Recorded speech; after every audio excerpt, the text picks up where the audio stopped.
কেউ হিন্দু ধর্মকে ভালোবাসতে পারেন, কেউ ইসলামকে ভালোবাসতে পারেন, কেউ খ্রিস্ট ধর্মকে ভালোবাসতে পারেন, কেউ শিখ ধর্মকে ভালোবাসতে পারেন, কেউ নাস্তিক হতে পারে।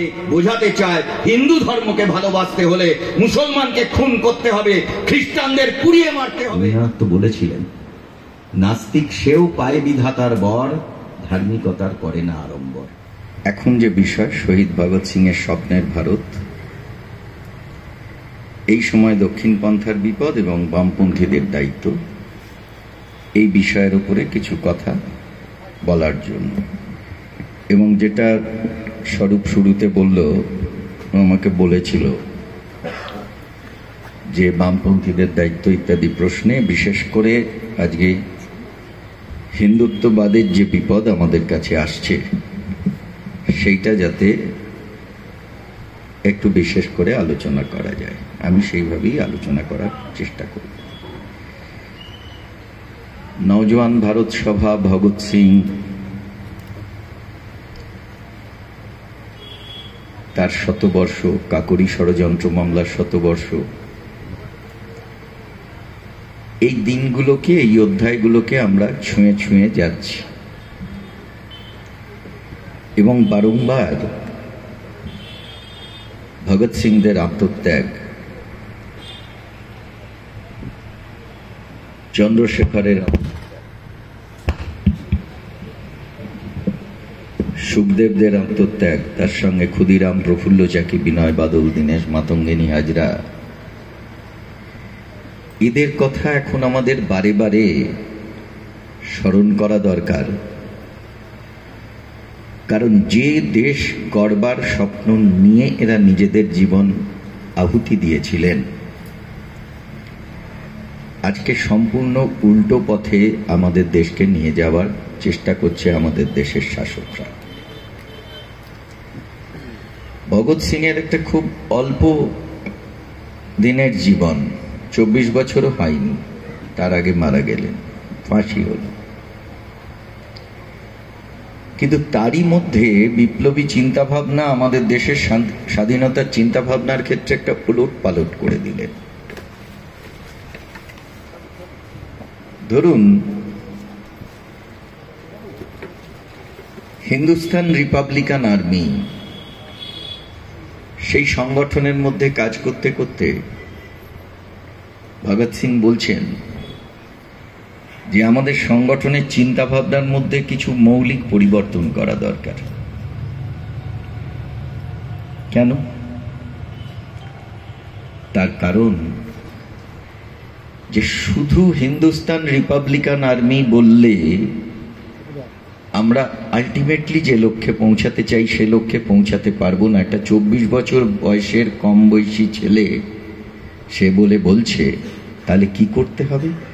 Hindustan socialist Republican army, socialist কথাটা নাম হিসেবে যুক্ত করতে হবে। কেন? আমরা দেশটা শুধু স্বাধীন করলেই আমাদের সব সমস্যার সমাধান হবে না, যে কথাটা এখনো বামপন্থীরা আমরা বলি। মানুষের হাতে কাজের যোগান দিতে হবে, মানুষের মুখে খাবারের যোগান দিতে হবে। শ্রমজীবী মানুষ, মেহনতি মানুষ, যারা খেটে খায়, মাথার ঘাম পায়ে ফেলে খায়, তিনি শ্রমিক হন, কৃষক হন, যে কোনো স্তরের মেহনতি মানুষ হন, তাদের মুক্তির ব্যবস্থা যদি করতে হয়, তার জন্য সমাজতান্ত্রিক ব্যবস্থাকে প্রতিষ্ঠিত করবার যে লড়াই, সেই লড়াই করতে হবে।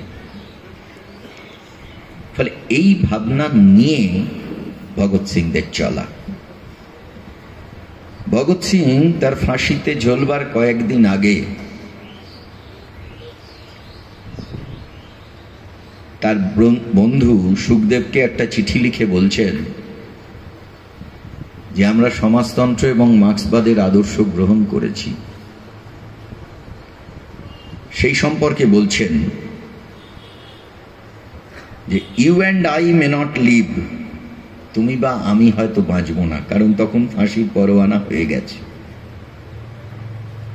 But the people of our country would, কিন্তু আমাদের দেশের জনগণ তারা থাকবে। The ideology of Marxism and communism would definitely triumph. মার্ক্সবাদ এবং সাম্যবাদের মতাদর্শ নিশ্চয়ই একটা বড় সাফল্য নিয়ে আসবে, তার জয় হবে। এই কথা বলছেন একটা বাচ্চা ছেলে, যার মধ্যে দিয়ে মানুষের মুক্তির দিশা দেখানোর চেষ্টা করছেন এই মানুষটা। যিনি বলেছিলেন, যারা বলেছিলেন তাদের মধ্যে অন্যতম। এরা বলতেন যে আমরা মানুষে মানুষে ভেদাভেদ করব না, আমরা সমস্ত ধরনের মানুষকে নিয়ে, ভারতীয়দের নিয়ে লড়াই করতে চাই। এই বিপ্লবীদের লড়াইয়ের জন্যই 1925 সালে, আজ থেকে 100 বছর আগে, আগস্ট মাসে আমরা সেপ্টেম্বরে পা দিয়েছি। ইতিহাস বইয়ে কাকুরি ষড়যন্ত্র মামলা বলে লেখা আছে। বিপ্লবীদের জন্য অস্ত্র সংগ্রহ করতে হবে, টাকা সংগ্রহ করতে হবে, ডাকাতি করার পরে তার নেতৃত্ব দিয়েছিলেন বীর বিপ্লবী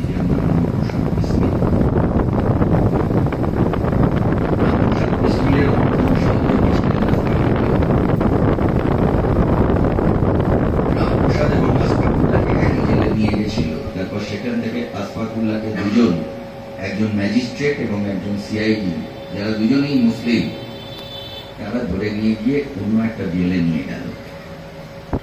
কেন নিয়ে গেল? সেখানে যেতে যেতে আশফাকুল্লাহকে বোঝাচ্ছে যে আমরা তোমার স্বজাতি, মানে তুমিও মুসলমান, আমিও মুসলমান, আমরাও মুসলমান। এই যে একটু আগে মৌসুমী গান গাইতে গিয়ে বলছিল না যে আমরা হিন্দু মুসলমান করি, আমরা শুধু মানুষ খুঁজেছি।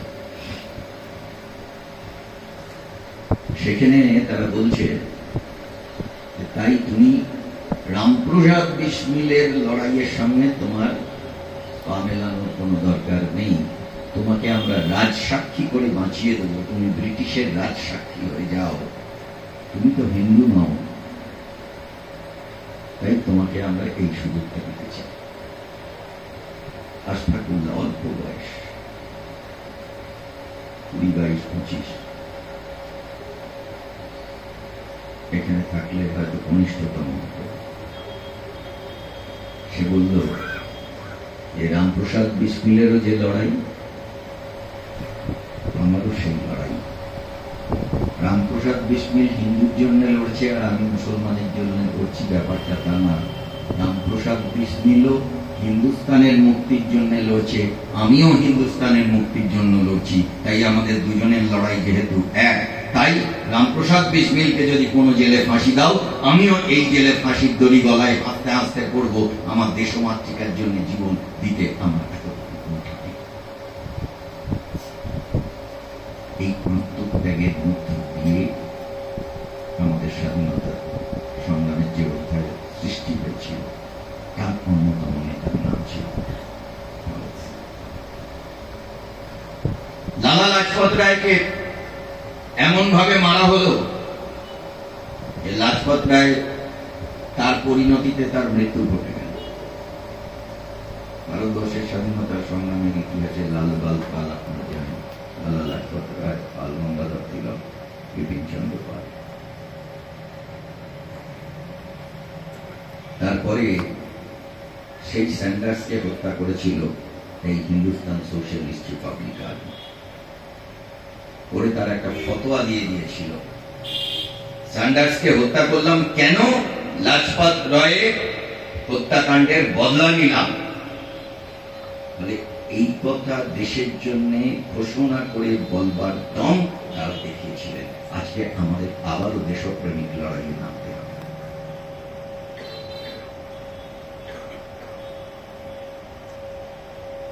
দেশপ্রেম বলতে আমরা কেমন বুঝি? দেশের জন্য প্রাণ দিয়েছে, নিজের সবচেয়ে বড় সম্পদ জীবন, সেটাকে তারা আত্মত্যাগ করেছে। ভগৎ সিং এর বাবাও ছিলেন একজন বিপ্লবী, ভগৎ সিং এর ঠাকুরদাও ছিলেন একজন বিপ্লবী। ভগৎ সিং এর বাবা গদর পার্টির নেতা ছিলেন, বাবাকে ওর রোল মডেল। এবার ভগৎ সিং যখন জেলে, খবরের কাগজে বাবা পড়লেন যে ফাঁসির অর্ডার হয়েছে। একটা 23 বছরের ছেলে, বাবা বেঁচে থাকবে, ছেলেটা মারা যাবে ফাঁসিতে। সেই কারণে তিনি একটা চিঠি লিখেছিলেন যে ওকে ফাঁসি দিও না, আলটিমেট মানে ওর প্রাণটা নিয়ে নিও না, অন্য কিছু শাস্তি হবে। এইটা যখন খবরের কাগজে বেরিয়েছিল, তারপরে সেটা জেলের সেলে বসে করবার পরে ভগৎ সিং তার বাবাকে তিরস্কার করে একটা চিঠি লিখেছে। তিরস্কার কেন? বললেন যে বাবা, তোমাকে আমি একটা আদর্শ বিপ্লবী হিসেবে দেখেছি, একজন আদর্শ মানুষ হিসেবে দেখেছি, তুমি আমার রোল মডেল ছিলে। যে সাম্রাজ্যবাদের বিরুদ্ধে তুমি লড়েছো, আজকে সেই সাম্রাজ্যবাদের কাছে আমার প্রাণ ভিক্ষা চাইছো, ইচ্ছে বড় অসম্মান আর আমার কিছু হতে পারে না। আমি হাসতে হাসতে ফাঁসি দড়ি গলায় পড়েছি। কে বলছে? ভগৎ সিং বলছে। আর এই যে আজকে বিজেপি RSS তারা ভগৎ সিংদের মালিকানা নিচ্ছে, তাদের ছবি দেখিয়ে মানুষের কাছে ভোট চাইছে, মানুষকে বোঝাচ্ছে তারা নাকি স্বাধীনতা সংগ্রামের বীর সন্তানদের তারা উত্তরাধিকার বহন করে, যা সর্বৈব মিথ্যা। ব্রিটিশের কারাগারে বিজেপি তো তখন হয়নি, 1980 সালে বিজেপি হয়েছে, ফলে বিজেপির কোন নেতা স্বাধীনতা সংগ্রামে অংশগ্রহণ করার কোন সুযোগ ছিল না।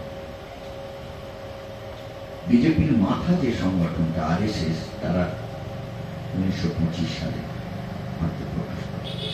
ফলে 22টা বছর সময় পেয়েছিল পরাধীন ভারতে তারা দেশের জন্য কিছু করার, কিন্তু কিচ্ছুটি করেনি।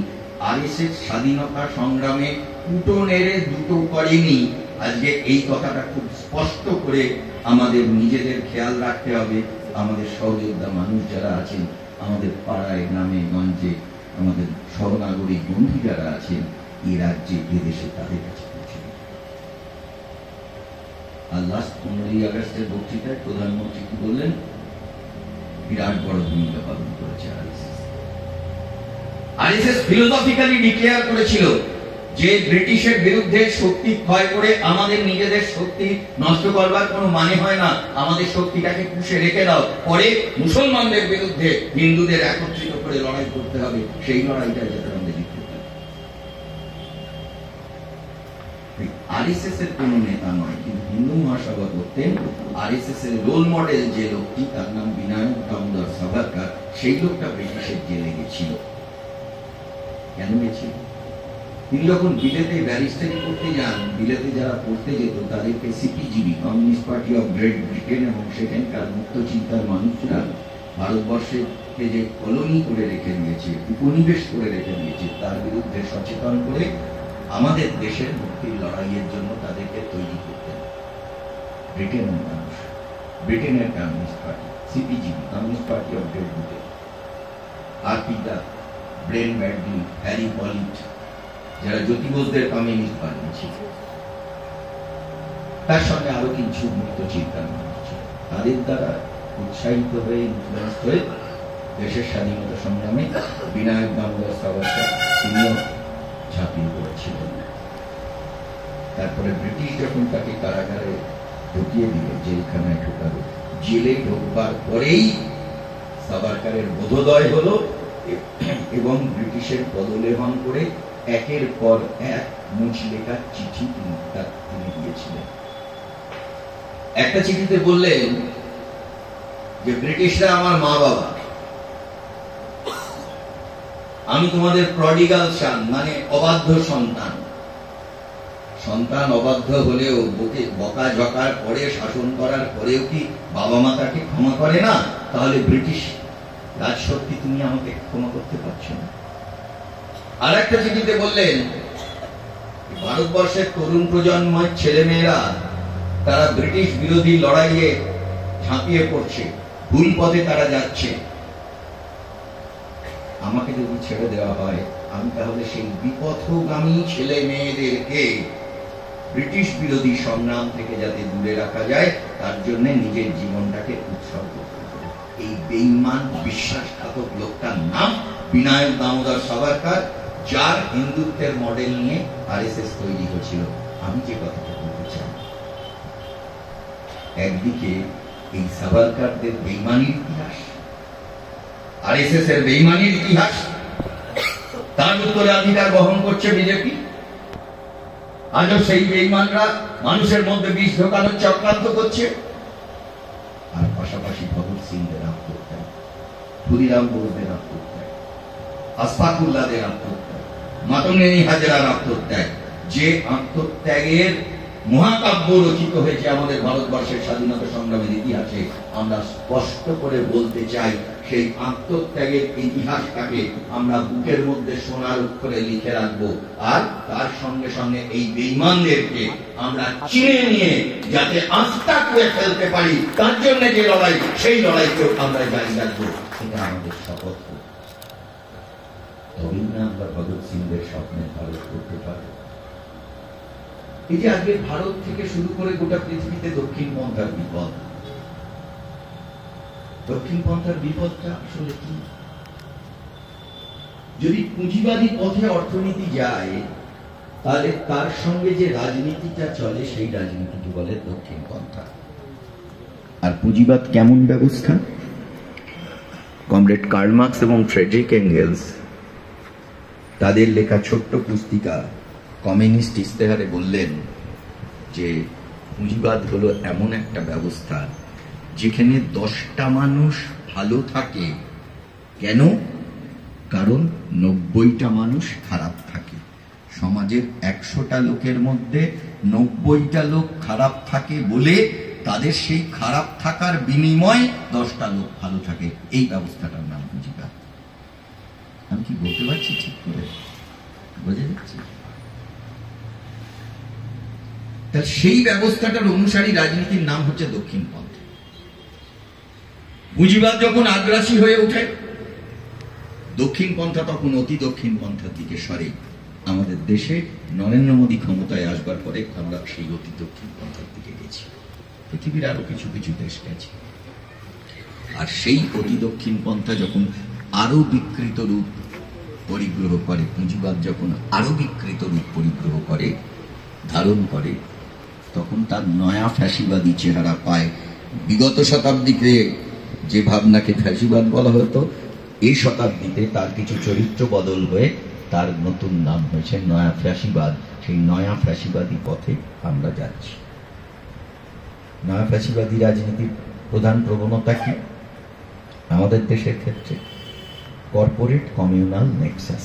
কর্পোরেট মানে বৃহৎ পুঁজি, বিরাট বিরাট ব্যবসাদার, আম্বানি, আদানি, টাটা, বিড়লা, মিত্তাল, এই 5টা লোক মিলে আমাদের ভারতবর্ষের মোট ব্যবসার 146 কোটি মানুষের দেশ ভারত, সেইখানে 5টা লোক মিলে গোটা ব্যবসার 20% তারা দখল করে রেখে দিয়েছে। শুধু 5টা লোক, মানে 5টা হাউস। তো সেই কর্পোরেটদের তেলা মাথায় তেল দাও।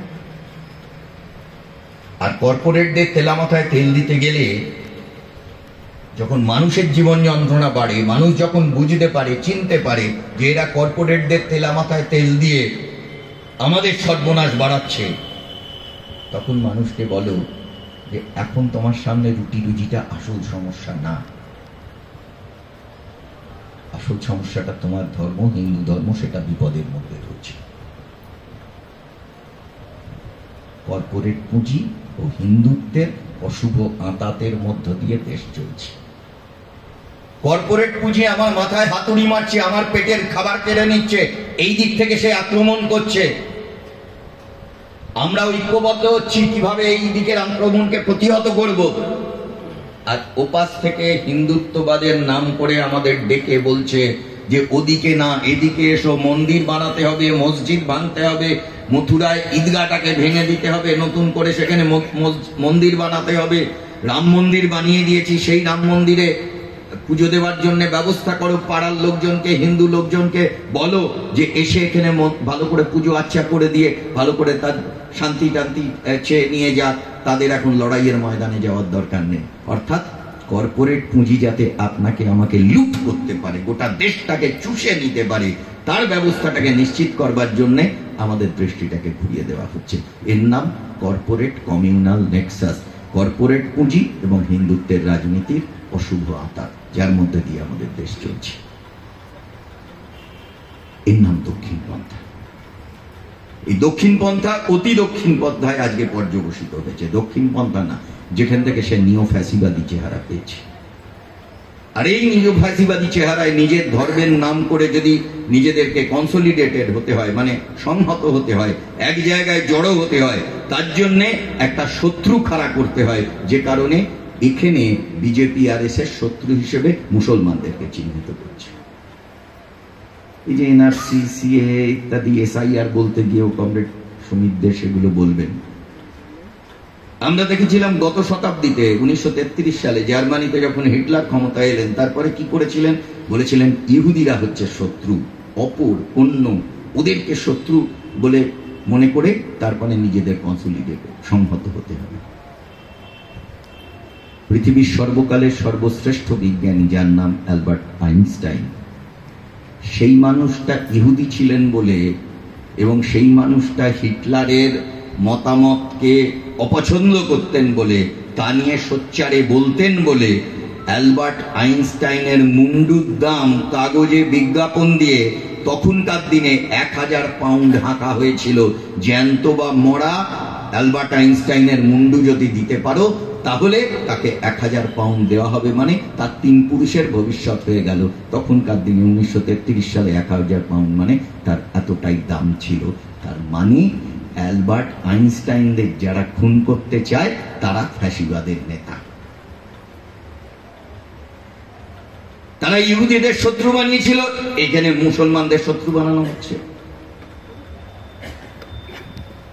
তারা লগ্নি পুঁজির হাত ধরে এগোনোর চেষ্টা করেছিল, এখানে ইন্টারন্যাশনাল ফিনান্স ক্যাপিটাল, আন্তর্জাতিক লগ্নি পুঁজির হাত ধরে কর্পোরেট কমিউনাল নেক্সাস, যেটা বললাম যে বৃহৎ পুঁজি এবং তার সঙ্গে বৃহৎ ব্যবসাদার এবং তার সঙ্গে হিন্দুত্বের সাম্প্রদায়িকতাকে জোট বানানোর চেষ্টা করা হচ্ছে। তার সঙ্গে কতগুলো পার্থক্য আছে। বিগত শতাব্দীতে ওরা রাইট ট্যাগ মানে পার্লামেন্টে আগুন লাগিয়ে দিয়েছে। আর এবারে আমরা কি দেখলাম? পার্লামেন্ট আছে, বরং পুরনো পার্লামেন্টের জায়গায় একটা নতুন পার্লামেন্টের বাড়ি পর্যন্ত তৈরি করা হলো, সেন্ট্রাল ভিস্তা। আর তৈরি করবার পরে কি দেখলাম আমরা দেখলাম 147 জন বিরোধী এমপি, তাদেরকে সাসপেন্ড করে দিয়ে বিরোধী শূন্য পার্লামেন্টে একের পর এক বিল পাস করিয়ে নেওয়া হলো। মানে আগে পার্লামেন্টের ব্যবস্থাটাকেই বানচাল করে দেওয়া হয়েছিল, আর এবারে পার্লামেন্টটাকে রেখে, পার্লামেন্টটাকে মহিমান্বিত করে, পার্লামেন্টে বিরোধী কণ্ঠস্বরের ত্রুটিটা চিপে ধরে তাদেরকে হাউস থেকে বার করে দিয়ে, সাসপেন্ড করে দিয়ে, ফলে বিরোধী শূন্য পার্লামেন্ট মানে আমি যা বলবো সেটাই সেখানে পাস হয়ে যাবে। সেইভাবে তারা পার্লামেন্টের মিসইউজ করে, অপব্যবহার করে তারা তাদের যে কার্যসিদ্ধি সেই কাজ তারা করছে। এইখানে দাঁড়িয়ে আমাদের লড়াই। ধরুন এই যে দক্ষিণ পন্থার বিপদের ক্ষেত্রে আমাদের দেশ খুব ভালনারেবল জায়গায় আছে, খারাপ জায়গায় আছে। কেন? ধরুন পৃথিবীর সবচেয়ে ভালো অর্থনীতির দেশ যে দেশগুলো, ক্ষুধা দারিদ্র প্রায় নেই কারণ, সেই দেশগুলোর মধ্যে যে দেশগুলো পড়ে তাদেরকে স্ক্যান্ডিনেভিয়ান কান্ট্রি বলা হয়, নরওয়ে, ডেনমার্ক, সুইডেন, এই দেশগুলো। সেই দেশগুলোয় বড় লোক এবং গরিবের মধ্যে পার্থক্য দ্বিগুণ তিনগুণ খুব বেশি হলে। এর 1 লাখ টাকা থাকলেও 3 লাখ টাকা আছে, মানে এমন কিছু হাতি ঘোড়ার ব্যাপার না। ইউরোপের অন্য দেশগুলোতে বৈষম্যটা অনেক বেশি। একটা কোম্পানির সাধারণ কর্মচারী বা শ্রমিকের যদি 1 টাকা মাইনে হয়, তাহলে তার যে মালিক তার 150 টাকা মাইনে, মানে অনেকটা বেশি, 150 গুণ। কোথায় 2 গুণ, 3 গুণ, 4 গুণ, 5 গুণ, আর কোথায় 150 গুণ। আমেরিকায় সেটা আরো বেশি। শ্রমিকের বেতন 1 টাকা হলে মালিকের বেতন, সিইওর বেতন হচ্ছে 300 টাকা। আমরা ইউরোপ আমেরিকাকেও ছাড়িয়ে গেছি। আমাদের দেশে এই গড়টা 1 টাকা শ্রমিকের বেতন হলে 400 টাকা মালিকের বেতন, মানে মালিকের আয়, এবং সেটা 600 টাকা পর্যন্ত ছুঁয়ে যাচ্ছে। এতটাই বৈষম্য। আর এই বৈষম্যে রুটি রুজি, জীবন জীবিকার প্রশ্ন, বেকারত্বের প্রশ্ন, কাজের প্রশ্ন না করে আমাদের মন্দির মসজিদ, হিন্দু ধর্ম, এটা ওটা সেটার নামে আমাদেরকে বিভাজিত করা হচ্ছে। আমরা স্পষ্ট করে কতগুলো কথা বলে দিতে চাই। ভারতবর্ষের বেশিরভাগ মানুষ ধর্মে হিন্দু, প্রায় 80%। তাই ওরা যখন বলে যে ওরা হিন্দুদের জন্য ভাবছে, আমাদের প্রথমেই যে কথাটা, যে সমস্যাটার সমাধান করে নেওয়া উচিত, যে এরা আর যাই হোক হিন্দুদের জন্য ভাবছে না। কেন? যে অর্থনৈতিক নীতি নিয়ে ভারতবর্ষকে তারা পরিচালনা করছে, তাতে ভারতে দারিদ্র্য বাড়ছে, ভারতে ক্ষুধার্ত মানুষ বাড়ছে, ভারতে বেকার ছেলেমেয়ের সংখ্যা বাড়ছে, ভারতে অপুষ্টি, ম্যালনিউট্রিশন, অপুষ্টিতে ভোগা মানুষের সংখ্যা বাড়ছে, মেয়েদের রক্তাল্পতা বাড়ছে, শিশু মৃত্যুর হার বাড়ছে, সব বাড়ছে। যেগুলোকে হিউম্যান ডেভেলপমেন্টের প্যারামিটার বলা হয়, একটা মানব সভ্যতায় এগোচ্ছে না পেছাচ্ছে, যে যে মাপকাঠিতে সেগুলো মাপা হয়, তার প্রত্যেকটাতে আমাদের অবস্থা খারাপ থেকে আরো খারাপ হচ্ছে। তাহলে ভারতে যদি দরিদ্র মানুষের সংখ্যা বাড়ে, আর 100টার মধ্যে 80টা মানুষ যদি হিন্দু হয়, তার মানে ভারতে সবচেয়ে বেশি দরিদ্র মানুষ হচ্ছে হিন্দু। আমি কি জিনিসটা বলতে পারলাম? ভারতে সবচেয়ে বেশি ক্ষুধার্ত মানুষ হচ্ছে হিন্দু, ভারতে সবচেয়ে বেশি বেকার হচ্ছে হিন্দু, ভারতে সবচেয়ে বেশি অপুষ্টিতে ভুগতে থাকা, রক্তাল্পতায় ভুগতে থাকা মায়েরা হচ্ছে হিন্দু। ভারতবর্ষের বুকে সবচেয়ে বেশি যন্ত্রণায় যে সমস্ত মানুষ দীর্ণ হয়ে থাকছে, সঠিক চিকিৎসা পাচ্ছে না, সেই মানুষগুলো হচ্ছে হিন্দু। এই কথাটা প্রথমেই আমাদের এই সমস্যার সমাধান করে নিতে হবে। যেভাবে বিজেপি, আরএসএস দেশ চালাচ্ছে, তাতে সবচেয়ে বেশি ক্ষতিগ্রস্ত হচ্ছে ভারতবর্ষের হিন্দুরা, কারণ তারা হচ্ছে ভারতবর্ষের মেজরিটি। ফলে যে হিন্দু হিন্দু করে যখন সুরসুরি দেয় না, প্রথমেই বিজেপির লোককে ডেকে, পাড়ার বিজেপির লোক, তিনি তো আর এসব জানেনও না, বেশিরভাগটা বোঝেনও না, তার নেতারা যেরম বলেছে সেরম বলছে, কিন্তু তাকেও লড়াইয়ে নিয়ে আসুন যে তোমাকেও আলুটা বেশি দাম দিয়ে কিনতে হয়, তোমাকেও সবজিটা বেশি দাম দিয়ে কিনতে হয়। তুমি যদি কৃষক হয়, সারে ভর্তুকি কমেছে, সেন্ট্রাল গভর্নমেন্ট সেটা কমিয়েছে, তুমি তার জন্যে তোমার যা অসুবিধে, সেই অসুবিধে তোমায় ভুক্তভোগী হতে হচ্ছে। গরিব মানুষ 100 দিনের কাজ করে খেত, সেই 100 দিনের কাজের টাকা আসছে না কেন? কারণ মমতা ব্যানার্জির রাজ্যের তৃণমূল কংগ্রেসের সরকার, তারা দুর্নীতি করেছে। আর 100 দিনের কাজ, 200 দিনের দাবি আমরা বামপন্থীরা জানাচ্ছি, সেটাকে লাগু করছে না কারা? তারা হচ্ছে আমাদের কেন্দ্রের সরকার, বিজেপির নেতৃত্বে যারা চলছে, নরেন্দ্র মোদী যে সরকারের নেতৃত্ব দিচ্ছে। ফলে তোমার লড়াই, তোমার রুটি রুজির লড়াই, তোমার জীবন জীবিকার লড়াই বামপন্থীরা করছে, আর সেই লড়াইয়ে বাধা দিচ্ছে রাজ্যে বাম্পারের নাম হচ্ছে তৃণমূল কংগ্রেস, গোটা দেশে সেইখানে চীনের পাঁচিল তুলে দিচ্ছে, সেই লড়াইয়ে যে সে হচ্ছে বিজেপি। ফলে বিজেপিও মানবতার শত্রু, তৃণমূলও মানবতার শত্রু।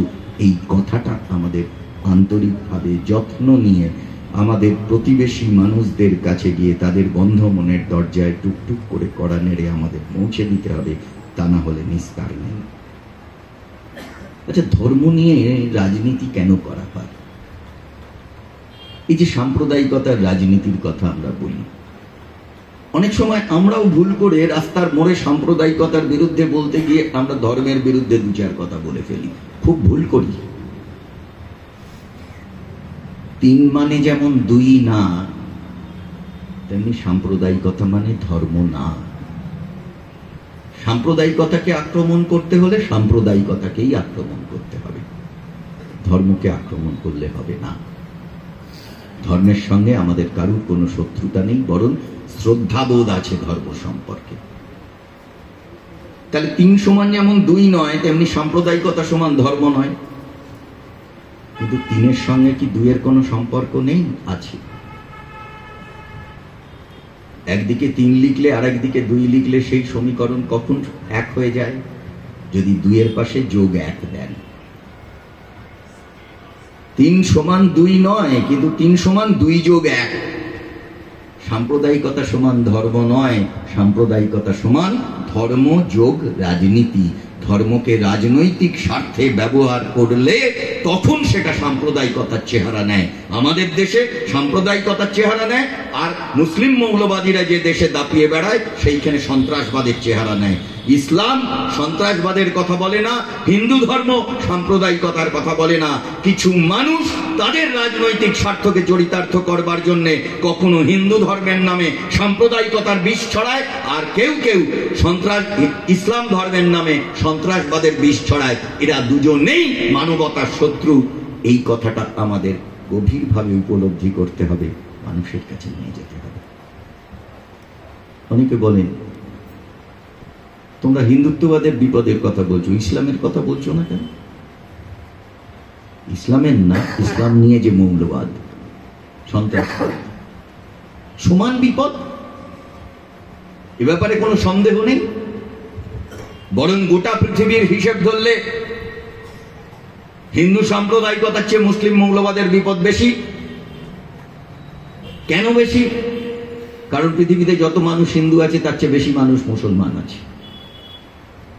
আমাদের জনসংখ্যাকে যদি ধর্মের ভিত্তিতে ভাগ করা যায়, তাহলে পৃথিবীর মোট জনসংখ্যার 31% মানুষ হচ্ছেন খ্রিস্টান, 24% মানুষ মানে প্রায় 4 আনা মানুষ হচ্ছেন মুসলমান মুসলিম, 15% মানুষ হচ্ছে হিন্দু, 7% মানুষ হচ্ছে বুদ্ধিস্ট। অর্থাৎ 4টে প্রধান ধর্ম পৃথিবীর 77% মানুষকে ক্যাটার করে। বাকি 23% মানুষ, 1000-এর বেশি ধর্ম আছে। ফলে হিন্দু সাম্প্রদায়িকতা যদি গোটা পৃথিবীর পার্সপেক্টিভে ধরেন, তার বিপদ মুসলিম মৌলবাদের চেয়ে কম। কিন্তু যদি ভারতের দিকে তাকিয়ে দেখেন, যেহেতু ভারতের জনসংখ্যার 80% হিন্দু, তাই ভারতবর্ষে হিন্দু সাম্প্রদায়িকতার বিপদটা অনেক বেশি। আর বিশেষ করে সেই সাম্প্রদায়িক দল যেহেতু আমাদের দেশের শাসন ক্ষমতায় আছে, তাই সেই বিপদটা আরো অনেক অনেক অনেক বেশি। ফলে মুসলিম মৌলবাদ সম্পর্কে আমাদের কোনো খাতিরদারি নেই। ইসলাম শব্দটার দুটো মানে, একটা মানে হচ্ছে শান্তি, আর একটা মানে হচ্ছে সমর্পণ। আর মুসলিম মৌলবাদীরা যখন মানুষ খুন করবার জন্য আল্লাহু আকবর বলে মানুষ খুন করবার উদ্যোগ নেয়, তখন শান্তিও থাকে না, সমর্পণও থাকে না। তাই ওই খুনোখুনিটাকে আমরা ইসলাম বলে মানব না। আমরা দেখেছি গুজরাটের মাটিতে জয় শ্রীরাম বলে অন্তঃসত্ত্বা মুসলিম মা, যার মায়ের পেটের মধ্যে বাচ্চা, সেই মা এবং বাচ্চাকে একসঙ্গে ত্রিশূল দিয়ে হত্যা করা হয়েছিল। আর তাকে হত্যা করার সময় চিৎকার করেছিল ওই হিন্দুত্ববাদীরা, বুকে বলেছিল জয় শ্রীরাম। আর আমরা পাকিস্তানের পেশোয়ারে দেখলাম জামাতে ইসলামের লোকেরা, মুসলিম মৌলবাদী লোকেরা স্কুল ভর্তি বাচ্চা ছেলে মেয়েদেরকে নৃশংসভাবে খুন করলো, বন্দুক দিয়ে গুলি করে। ছাত্রছাত্রী, মাস্টারমশাই দিদিমণি, শিক্ষাকর্মীদের খুন করলো। তাদের দেহ যখন পড়ে আছে সেই স্কুলের কম্পাউন্ডের মধ্যে, তারা যখন মৃত্যুর আগে আর্তনাদ করে চিৎকার করছে, তখন এই খুনিরা গিয়ে চিৎকার করে স্লোগান দিয়েছিল আল্লাহু আকবর। হিন্দুত্ববাদীরা মানুষ খুন করবার সময় বলে জয় শ্রীরাম, আর মুসলিম মৌলবাদীরা মানুষ খুন করবার সময় বলে আল্লাহু আকবর। আমরা কি বলবো? আমরা বলি যে মুখে জয় শ্রীরাম বললে, মানুষ খুন করার সময় মুখে জয় শ্রীরাম বললে ওটা হিন্দু ধর্ম হয় না। মানুষ খুন করবার সময় মুখে আল্লাহু আকবর বললে ওটা ইসলাম হয় না। এই কথাটা আমরা বুক ঢুকে বলে দিতে চাই। এইটা বলবার সময় আমাদের গলা কাঁপে না, আমাদের চোখে চোখ রেখে বলতে এতটুকু বাঁধে না। এইটাই সত্য। এই সত্য নিয়েই আমরা মানুষের কাছে পৌঁছাতে চাই। বলে ধর্ম কি? ধর্ম মানুষের বিশ্বাস। আমরা সেই বিশ্বাসকে মাথা ঝুঁকিয়ে শ্রদ্ধা জানাতে চাই। যে মানুষ যে ধর্মেই বিশ্বাস করুন না কেন তার ধর্ম বিশ্বাসকে আমরা শ্রদ্ধা জানাই। বামপন্থীরা, কমিউনিস্টরা, চিন্তাশীল মানুষরা, প্রগতিশীল মানুষরা আমরা শ্রদ্ধা জানাই। কেউ হিন্দু ধর্মকে ভালোবাসতে পারেন, কেউ ইসলামকে ভালোবাসতে পারেন, কেউ খ্রিস্ট ধর্মকে ভালোবাসতে পারেন, কেউ শিখ ধর্মকে ভালোবাসতে পারেন, কেউ নাস্তিক হতেও পারেন। নাস্তিক মানে কোনো ধর্মে তার বিশ্বাস নেই, সে মনুষ্যত্ব এবং মানবতার কথা বলে। তাদের প্রতিও আমাদের সমান শ্রদ্ধা। রবীন্দ্রনাথ তো বলেছিলেন, নাস্তিক সেও পায় বিধাতার বর, ধার্মিকতার করে না আড়ম্বর। ফলে নাস্তিকদেরকেও আমরা সমানভাবে শ্রদ্ধা করি এবং আমাদের সংবিধান আমাদের সেই অধিকার দিয়েছে। ধর্মনিরপেক্ষ রাষ্ট্রের সংবিধান, আমাদের সংবিধান ধর্মনিরপেক্ষ, প্রজাতান্ত্রিক, গণতন্ত্র, সেকুলার ডেমোক্রেটিক রিপাবলিক। ফলে সেই অধিকার আছে। তাহলে আমরা কাকে সম্মান করি? মানুষের ধর্ম বিশ্বাসকে। আর কাকে ঘৃণা করি? সেই বিশ্বাসটা যখন রাজনীতির সঙ্গে যুক্ত হয়ে রাজনৈতিক পারপাস সাধ করবার জন্য কখনো সাম্প্রদায়িকতা, কখনো সন্ত্রাসবাদের চেহারা নেয়, তখন বিশ্বাসটা আর বিশ্বাস থাকে না, বিশ্বাসটা বিষে পরিণত হয়ে যায়। ধর্ম হলো বিশ্বাস, তাকে আমরা সম্মান করি, আর সাম্প্রদায়িকতা হলো বিষ, তাকে আমরা ঘৃণা করি, তার বিরুদ্ধে আমরা লড়াই করি। ধর্ম হলো বিশ্বাস, তাকে আমরা শ্রদ্ধা করি, আর ধর্মের নাম করে সন্ত্রাসবাদ হলো বিষ, তার বিরুদ্ধে আমরা লড়াই করি। কমিউনিস্টদের এই অবস্থান আমরা সুস্পষ্টভাবে মানুষের কাছে নিয়ে যেতে চাই। আপনারা একমত তো? কি একমত? বোঝা যাচ্ছে না, 17-18 জন বললেন একমত। আরেকবার জিজ্ঞেস করি, একসঙ্গে বলবেন। না দাঁড়ান, আমি জিজ্ঞেস করলে বলবেন আপনারা একমত কিনা, একসঙ্গে বলবেন। একটা ভোট নেওয়ার মতো আর কি। আমি যে কথাগুলো বললাম তার সঙ্গে কি আপনারা একমত? কেউ ভিন্ন মত আছে? দু একটা হাত ওঠেনি, কিন্তু গলা ছেড়েছে হয়তো। যা পরের বারে আরেকবার ভেরিফাই করে নেওয়া যাবে। তো ফলে আমি যে কথাটা বলতে চাই, যে রাজনৈতিক দল যে ধর্মকে হাতিয়ার করে রাজনীতি করে, সেই রাজনৈতিক দল সেই ধর্মের সবচেয়ে বড় শত্রু। মানে আমি কি বলতে চাইছি? বিজেপি, আরএসএস হিন্দু ধর্মের সবচেয়ে বড় শত্রু। মানে আমি বলতে চাইছি যে জামাতি ইসলাম, মুসলিম ব্রাদারহুড, আইসিস, এরা হচ্ছে ইসলাম ধর্মের সবচেয়ে বড় শত্রু। আল কায়দা, কারণ ওরা ইসলাম নিয়ে রাজনীতি করে। এই যে বললাম কি ইসলাম কথার অর্থ শান্তি, আর তোমরা যখন মারামারি, কাটাকাটি, খুনোখুনি করো, শান্তি কোথায় আছে? ইসলাম ধর্মের প্রধান গ্রন্থ কোরআনে বলা আছে, কোরআনে 114টা সূরা আছে। এখানে ওই তো দাদা আছেন তো, 114টা সূরা আছে। তার 109 নম্বর সূরায় বলা আছে লাকুম দিনুকুম ওয়ালিয়া দিন। মনে আছে তো? হ্যাঁ, এটা হাত নেড়ে দিয়েছে। তোমার ধর্মকে তুমি ভালোবাসো, অন্যের ধর্ম তাকে ভালোবাসতে দাও। রামকৃষ্ণ কি বললেন? যত মত তত পথ। রামকৃষ্ণ শিষ্যরা বলল, ঠাকুর এ কথার মানে কি? উনি বললেন, সব ধর্মেই সত্য আছে। দুটো লোক বসে গেল, বাকিরা আবার উসখুস করছে, না ঠাকুর আর একটু ভেঙে বলুন, আর একটু ভেঙে বলুন। দুটো লোককে অনুমান করতে পারেন? একটা বিবেকানন্দ, একটা গিরিশ ঘোষ। ওরা বুঝে গেছিল। একটু জল দেবে? তো ওরা বুঝে গেছে। আমাদের নেতা সুমিত দে চলে এসছে। তো ঠিক আছে,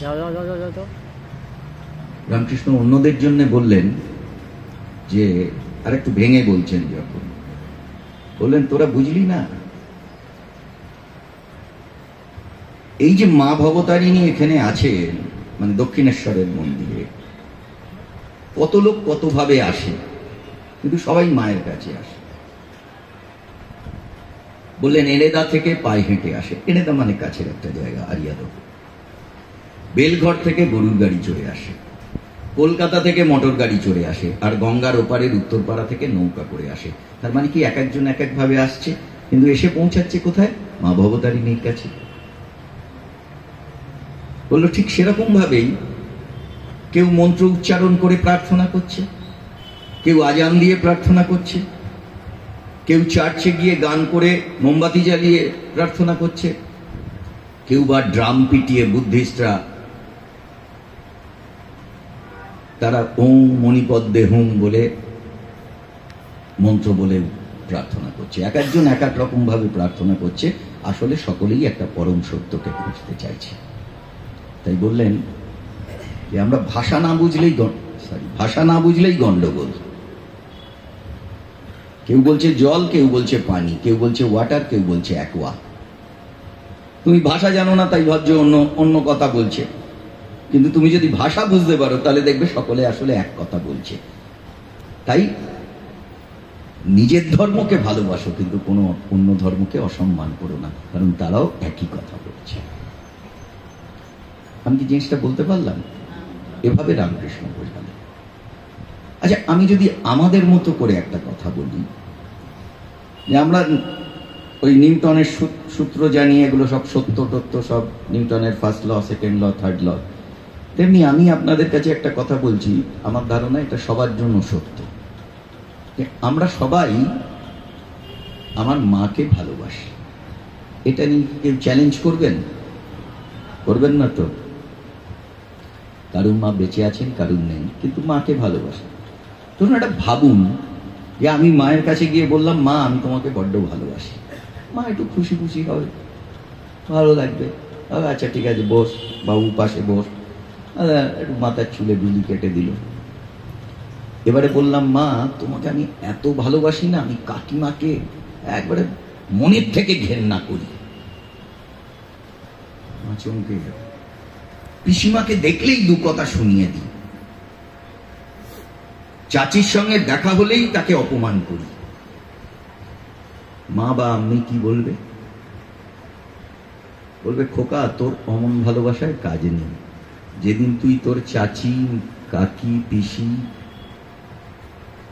এদেরকেও ভালোবাসতে পারবি, সেই দিন এসে আমার কাছে ভালোবাসার কথা বলবি। কি বলবেন কি বলবে না? কি হ্যাঁ কি না বলবেন?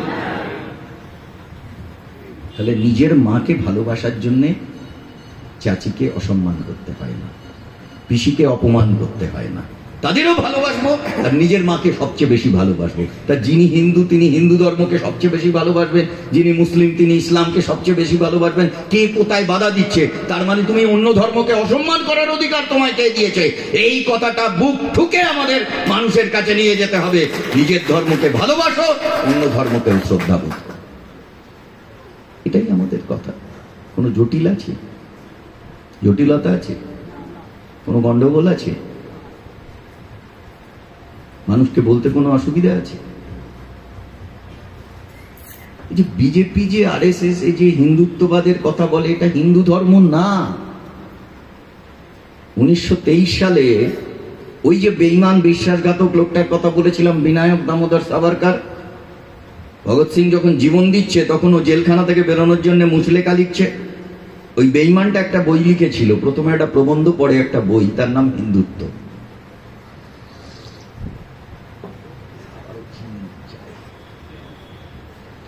তো সেইখানে সেই বইতে বলছে যে হিন্দুত্ব আসলে কি। ভারতবর্ষের বেশিরভাগ মানুষ হিন্দু ধর্মকে ভালোবাসে, তাদের এই ভালোবাসাটাকে রাজনৈতিক স্বার্থে ব্যবহার করে চলো একটা হিন্দু রাষ্ট্র গড়ে তুলি। বুঝুন কাণ্ড, বুঝতে পারছেন? আর ধর্মটাকে ভালোবাসে তো ঠিক আছে, সেটাকে নিয়ে হিন্দু রাষ্ট্র করতে হবে। ফলে সেই হিন্দু রাষ্ট্রের ব্লু প্রিন্টার নাম হচ্ছে হিন্দুত্ব। আর এই হিন্দুত্ব সম্পর্কে সেই সাভারকার নিজেই বলেছে, হিন্দুত্ব ইজ নট হিন্দুইজম, মানে হিন্দুত্ববাদ হিন্দু ধর্ম নয়। তাহলে হিন্দু ধর্ম কি? যেটা ধর্মীয় বিশ্বাস। আর হিন্দুত্ব কি? তাহলে হিন্দুত্ব হলো রাজনীতি। মানে হিন্দু ধর্ম হলো বিশ্বাস আর হিন্দুত্ব হলো বিষ। এই বিশ্বাস আর বিষের তফাৎটা যেন আমরা মানুষের কাছে নিয়ে যেতে পারি। আচ্ছা ভাবুন তো, এই তো সন্ধে লাগছে, এরপরেই আমরা দেখব যে বিভিন্ন বাড়িতে যে সন্ধেবেলায় তুলসী তলায় যে মা প্রদীপ জ্বালিয়ে তার ইষ্ট দেবতাকে প্রণাম করেন, তখন তিনি কি চান? মানুষের মঙ্গলের কথা চান। তিনি কি চান অমুকের মুখ দিয়ে রক্ত উঠে মারা যাক, সে যেন লরির তলায় চাপা পড়ে। ঈশ্বরের কাছে কেউ এরকম প্রার্থনা করেছে? কেউ কারুর মা শুনেছেন বা কেউ নিজেরা করেছেন? ঠিক এই সন্ধে লাগো লাগো সময় কটা বাজলো, এখন 6:10 কিনা নাই বাজবে, 6টা হতে যাচ্ছে।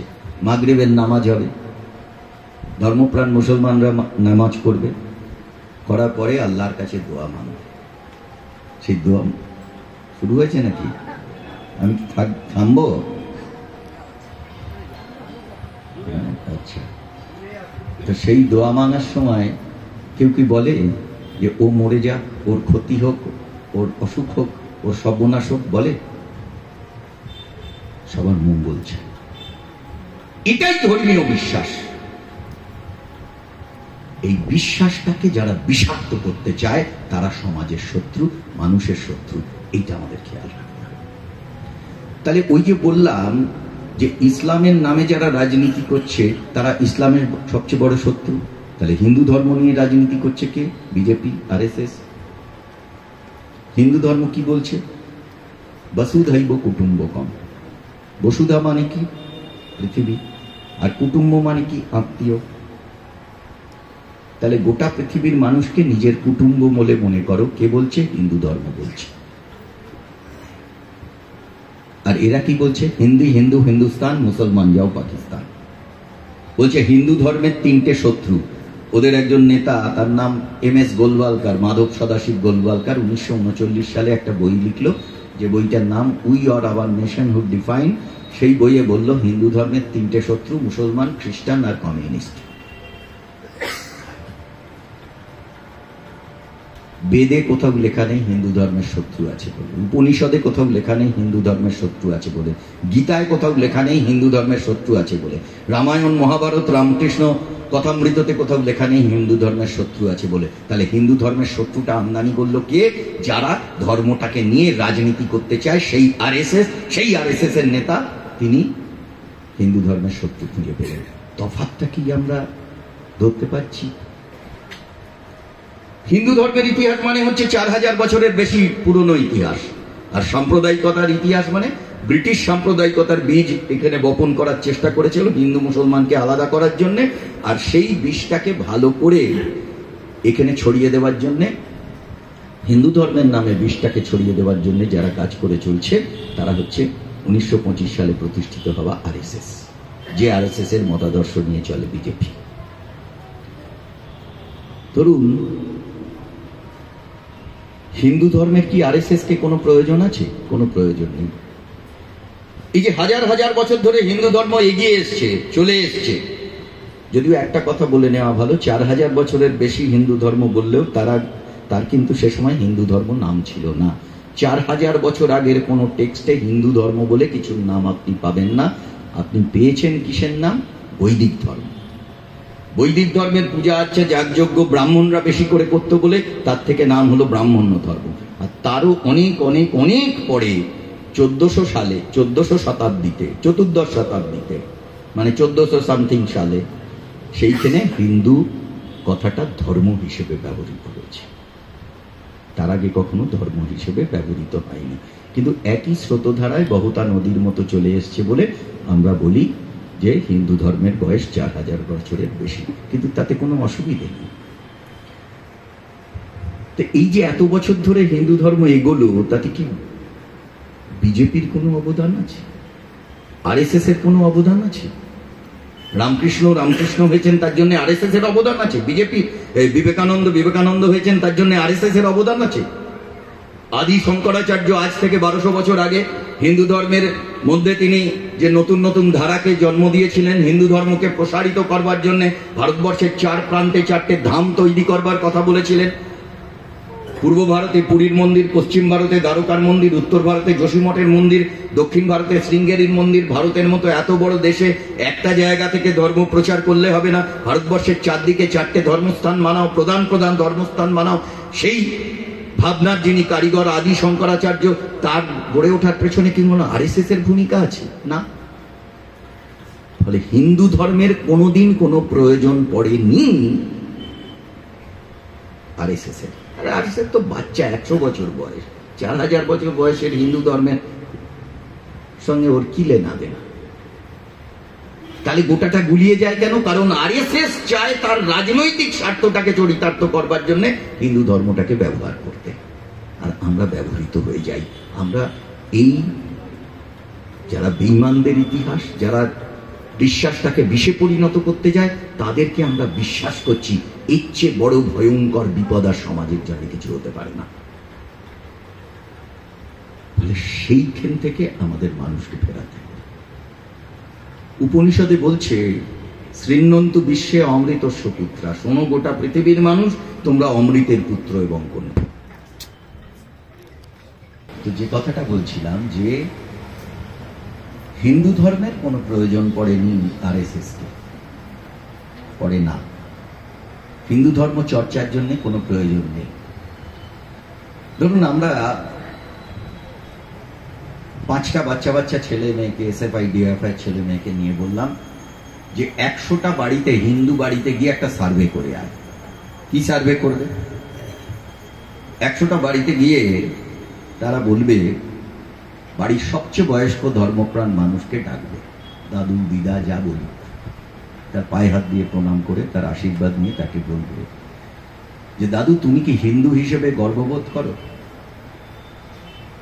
দিদা তুমি কি হিন্দু হিসেবে গর্ববোধ করো? 100 জনের মধ্যে 100 জন বলবে হ্যাঁ গর্ববোধ করি। দাদুকে যদি জিজ্ঞেস করে যে তুমি কি বেদ, উপনিষদ, গীতা এগুলোর জন্য গর্ববোধ করো? বলবে গর্ববোধ করি। ঠাকুমাকে জিজ্ঞেস করবে তুমি কি রামায়ণ মহাভারতের জন্য গর্ববোধ করো? বলবে গর্ববোধ করি। পাশের বাড়ির দিদিমাকে জিজ্ঞেস করবে তুমি কি রামকৃষ্ণ, বিবেকানন্দ, সারদা মায়ের জন্য গর্ববোধ করো? বলবে গর্ববোধ করি। কি রে, ওদের ছবি তো আমি ঠাকুরের কুলুঙ্গিতে রেখে দিয়েছি, রোজ দুবেলা জল বাতাস, তাই তো বলবে কি? তাই তো নাকি? আমাদের এরামই তো অভিজ্ঞতা। আসলে আমার মুখে আলো পড়লে আমি আপনাদের মুখ দেখতে পাচ্ছি না, ওইটা ডিসঅ্যাডভান্টেজ। তো যাই হোক, এবারে যদি এই ঠাকুমা দিদিমা গুলোকে যদি ওই নাতি নাতনির মতো ছেলে মেয়েরা জিজ্ঞাসা করে, আচ্ছা ঠাকুমা বা দাদু তুমি কি বিএস মুঞ্জের জন্য গর্ববোধ করো? তুমি কি কেশব বলিরাম হেগড়েওয়ারের জন্য গর্ববোধ করো? তুমি কি বিনায়ক দামোদর সাভারকারের জন্য গর্ববোধ করো? তুমি কি মাধব সদাশিব গোলওয়ালকারের জন্য গর্ববোধ করো?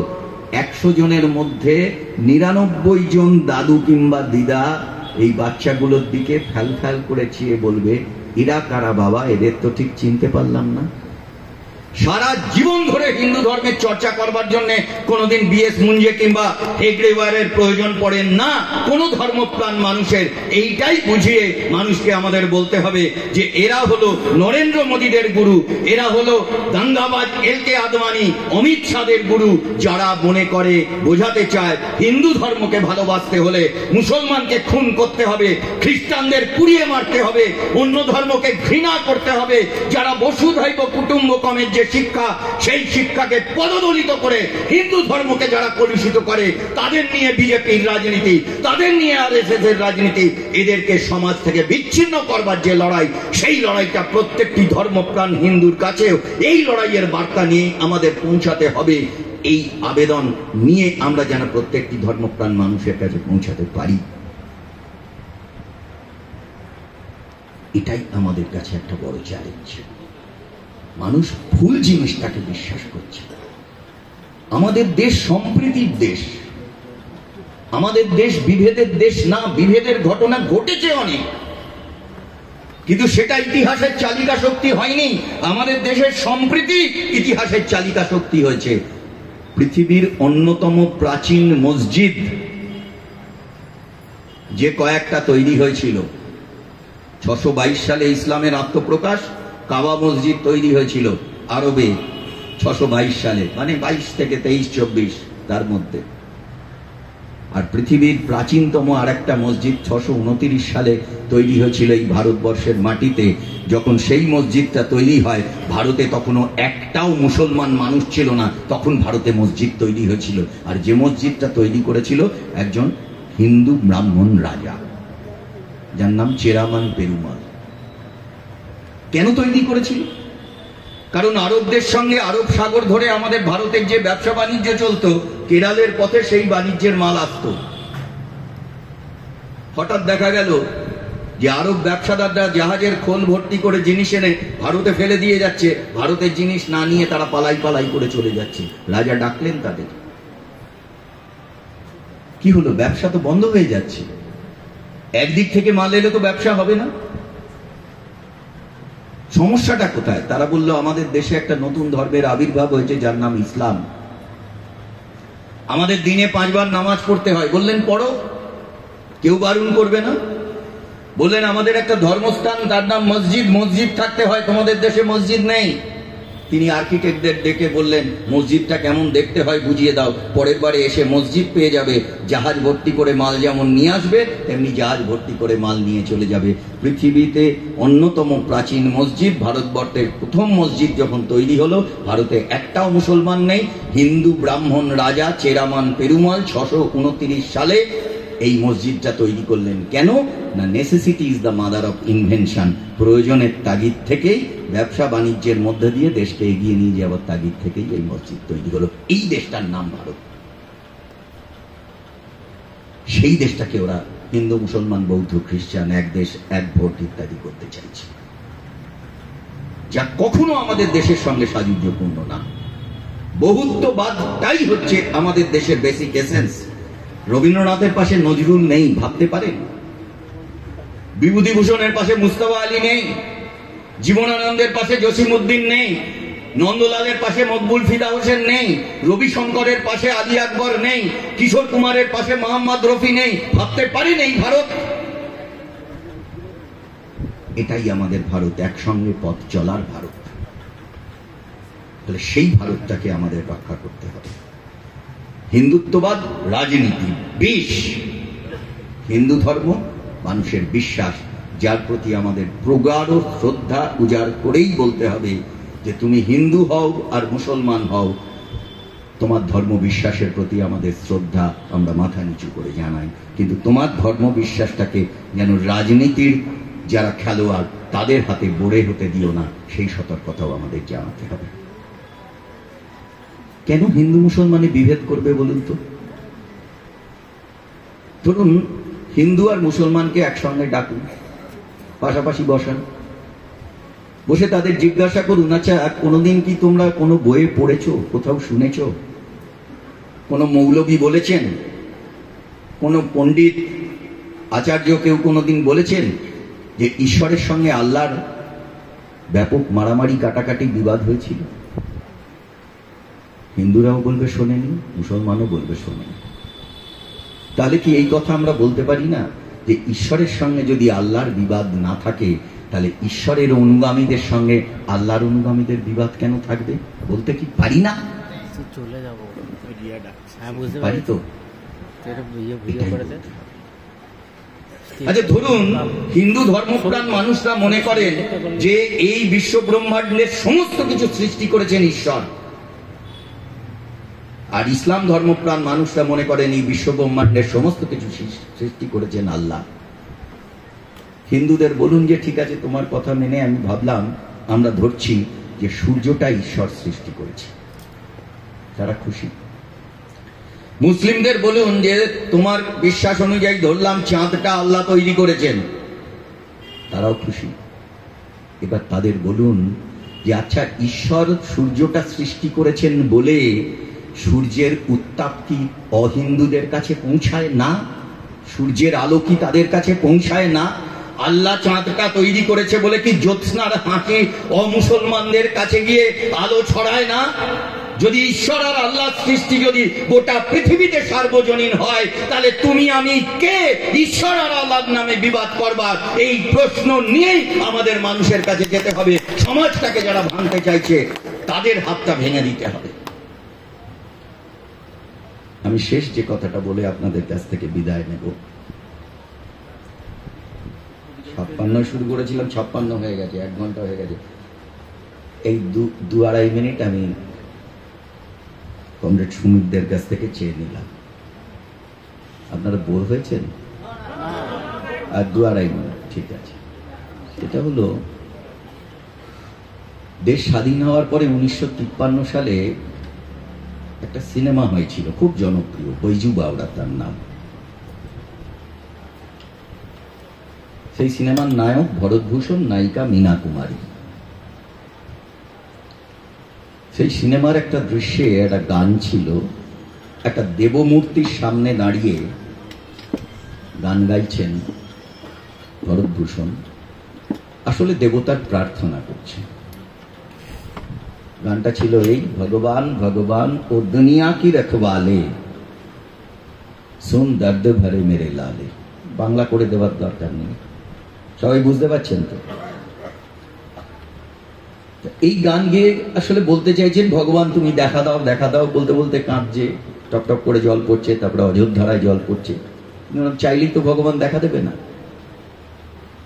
তখন কি হলো, গানের মধ্যে দিয়ে ওর অভিমানটা আরো বেশি করে ব্যক্ত করছে, আরো কষ্টের কথা, অভিমানের কথা বলতে বলতে বলছে, জীবন আপনা ওয়াপাস লে লে, আমার জীবনটাকে তুমি ফিরিয়ে নাও। জীবন দেনে বালে, যে জীবনটা তুমি দিয়েছো, হে ঈশ্বর তুমি আমায় যে জীবনটা দিয়েছো, এই জীবনের আর কোনো প্রয়োজন নেই, তুমি তো দেখাই দিচ্ছ না, তাহলে আমার এই জীবনটাই তুমি নিয়ে নাও। গানে যখন এই ধরনের কথা হচ্ছে, তখন পর্দায় কি দেখা যাচ্ছে, অঝোর ধারায় কাঁদছে ভরতভূষণ, আর দেবমূর্তির চোখ থেকে গাল বেয়ে টপ টপ করে জল গড়িয়ে পড়ছে। এটা মেটাফর, এটা রূপক, এটা কাল্পনিক, এটা সিনেমায় হয়, এটা বাস্তবে হয় না। কিন্তু যখন সিনেমার পর্দায় এই গান হচ্ছে, ভরতভূষণের চোখে জল, দেবমূর্তির চোখে জল, তখন কিন্তু হল ভর্তি মানুষ, তাদেরও চোখে জল।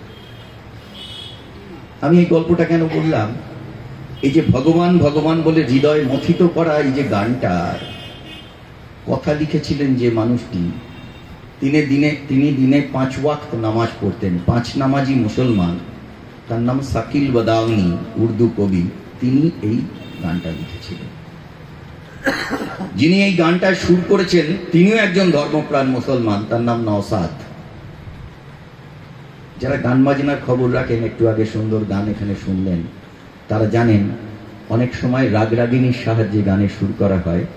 এই গানটা যে রাগের সাহায্যে সুর করা হয়েছিল, সেই রাগটার নাম দরবারি কানাড়া। এই দরবারি কানাড়া রাগটা সৃষ্টি করেছিলেন আকবরের নবরত্ন সভার অন্যতম রত্ন মিয়া তানসেন।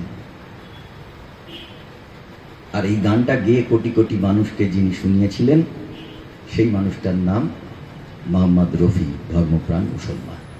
তাহলে আমি কেন বললাম, মুসলমানে লিখলো, মুসলমানে সুর করলো, মুসলমানের সৃষ্টি করা রাগ দিয়ে সুর করা হলো, আর মুসলমানে গাইলো, আর সেই গান শুনে কোটি কোটি হিন্দু তার আরাধ্য দেবতার কথা মনে করে অঝোর ধারায় কাঁদলো। এটাই আমাদের দেশ, এটাকেই রক্ষা করতে হবে।